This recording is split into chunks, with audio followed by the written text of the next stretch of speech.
শিক্ষকসকলৰ বাবে আজি এক বিশেষ দিন। প্ৰতিখন বিদ্যালয় মহাবিদ্যালয়ত উৎসৱমুখৰ পৰিৱেশ।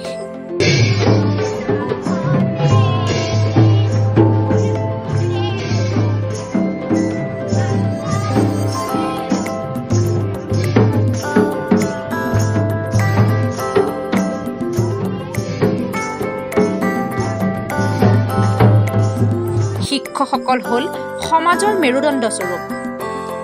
শিক্ষকসকলৰ বাবে পালন কৰা হয় শিক্ষক দিৱস।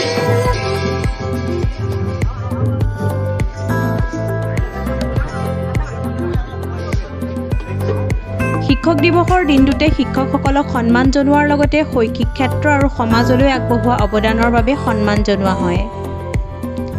মহান দাৰ্শনিক, শিক্ষাবিদ তথা দেশৰ প্ৰাক্তন ৰাষ্ট্ৰপতি ডক্টৰ সৰ্বপল্লী ৰাধাকৃষ্ণনৰ জন্মদিনৰ লগতে সংগতি ৰাখি এই শিক্ষক দিৱস পালন কৰা হয়।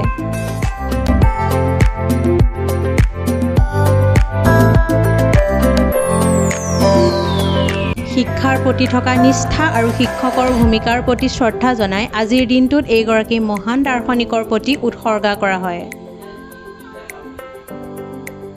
ছাত্ৰ ছাত্ৰীৰ জীৱনৰ নৈতিক শিক্ষা, মূল্যবোধ, আত্মবিশ্বাস আৰু সপোন গঢ় দিয়ে শিক্ষকসকলে। শিক্ষক এজন হ'ল ছাত্ৰ ছাত্ৰী জীৱনৰ পথ প্ৰদৰ্শক, যিগৰাকী শিক্ষকে অজ্ঞানতা দূৰ কৰি জ্ঞানৰ পোহৰ বিলায়, শিক্ষক ছাত্ৰৰ সম্পৰ্ক উজ্জ্বলাই তোলে। শিক্ষকসকলৰ দায়িত্ব গুৰুত্ব উপলব্ধি কৰি ছাত্ৰ ছাত্ৰীসকলে শিক্ষক দিৱসৰ দিনটোত বিভিন্ন কাৰ্যসূচী ৰূপায়ণ কৰি শ্ৰদ্ধা জ্ঞাপন কৰে। শিক্ষক দিৱসৰ দিনটোতে বিহপুৰীয়াৰ 3গৰাকী শিক্ষকে লাভ কৰে কৃতি শিক্ষকৰ বঁটা।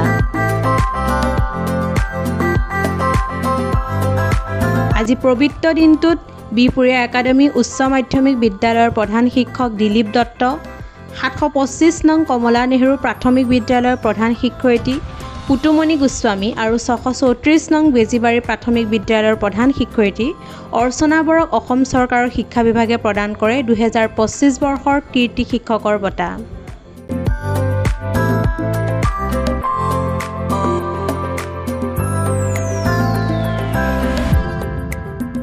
শিক্ষকসকলৰ অমূল্য অৱদানৰ প্ৰতি আমিও শ্ৰদ্ধা জ্ঞাপন কৰিছোঁ। News desk report BHP Live 24।